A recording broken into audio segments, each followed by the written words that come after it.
దేశంలో ఉన్న ప్రభుత్వ రంగ సంస్థల్లో పెట్టుబడులు ఉపసంహరిస్తామంటూ ఎన్నికలకు ముందు మోడీ చేసిన ప్రకటన ఆ పార్టీని దెబ్బతీసింది అనే దాని మీద కీలక సమావేశం జరిగింది ఢిల్లీలో. బీజేపీకి సీట్లు తగ్గిపోవడానికి ప్రధాన కారణం ప్రభుత్వ రంగ సంస్థల్ని ప్రైవేటు వ్యక్తుల చేతికి అప్పగించడమే అనే రిపోర్ట్ వచ్చింది.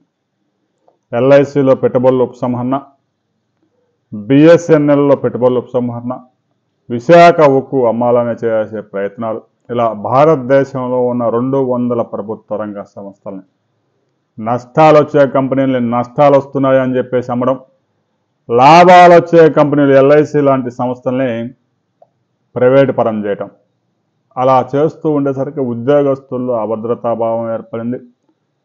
దాదాపు 6-7 దశాబ్దాల కాలంగా వస్తున్న ఈ సంస్థల్ని ఒక్కసారిగా ప్రైవేటు వ్యక్తుల చేతిలో పెట్టడంతో ప్రజల్లో కూడా తీవ్రమైన వ్యతిరేకత వచ్చింది అనే విషయాన్ని కేంద్ర ప్రభుత్వం గుర్తించింది.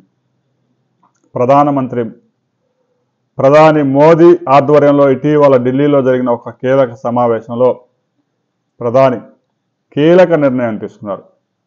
రాబోయే రోజుల్లో డిస్ఇన్వెస్ట్మెంట్ అనేది ఇక ఉండదు.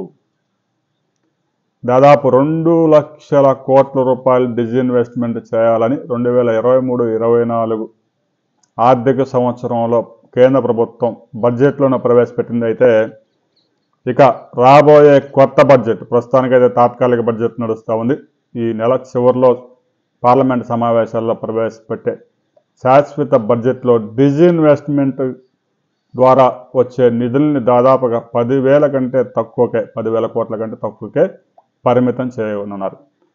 ఏవైతే ప్రభుత్వ రంగ సంస్థలు లాభాల్లో ఉన్న సంస్థలను మరింత లాభాల్లోకి తీసుకువెళ్ళటం, నష్టాల్లో ఉన్న సంస్థలకు చేయూతనందించడం ద్వారా ఆ సంస్థలను లాభాల్లోకి పరుగులు పెట్టించే కార్యక్రమం చేయాలి అని ప్రధానమంత్రి ఆదేశించారు.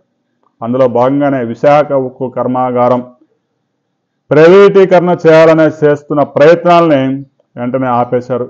కేంద్ర ఉక్కు మంత్రి ప్రభుత్వ రంగ సంస్థలన్నింటినీ ఒకసారి పరిశీలించుకుంటూ వెళ్తున్నారు. ఆ సంస్థలకి ఆర్థిక సహాయం చేయటం, ఉత్పత్తి పెంచడం, వాటిని లాభాల్లోకి తీసుకువచ్చే కార్యక్రమం పెద్ద ఎత్తున జరగబోతూ ఉంది. ఇన్ఫ్రా రంగంలో ముఖ్యంగా పెట్టుబడులు రాబోయే 5 సంవత్సరాల్లో 150 లక్షల కోట్ల రూపాయల పెట్టుబడులు పెడుతూ ఉన్నారు. కాబట్టి అనేక రంగాలకు ఊతం లభిస్తూ ఉంది. ముఖ్యంగా ప్రభుత్వ రంగ సంస్థలైన ఉక్కు పరిశ్రమలు, ప్రభుత్వ రంగ సంస్థల మినరల్ డెవలప్మెంట్ కార్పొరేషన్లు, బొగ్గు సంస్థలు, ఇలాంటి వాటన్నిటికీ పెద్ద ఎత్తున వ్యాపార అవకాశాలు దక్కే అవకాశం ఉంది. కాబట్టి ప్రభుత్వ రంగ సంస్థల్ని అమ్మే ఉద్దేశం కేంద్ర ప్రభుత్వం ఉపసంహరించుకుంది. రాబోయే రోజుల్లో ఒక్క ప్రభుత్వ రంగ సంస్థను కూడా ప్రైవేటు వ్యక్తుల చేతుల్లో పెట్టే అవకాశాలు లేవు. ఇక డిస్ఇన్వెస్ట్మెంట్ అనేది గత చరిత్రే. రాబోయే రోజుల్లో ఈ సంస్థలన్నిటికీ ఆర్థిక సాయం చేసి వీటిని లాభాల్లోకి తీసుకొచ్చే ప్రయత్నాలు చేయబోతున్నారు. దీని మీద బడ్జెట్లో ఒక స్పష్టమైన ప్రకటన రాబోతోంది. ఆ తర్వాత మరో వీడియోలో మరిన్ని వివరాలతో మరో వీడియోలో తెలుసుకుని వీడియో నచ్చితే లైక్ చేయండి, షేర్ చేయండి, సబ్స్క్రైబ్ చేసుకోండి.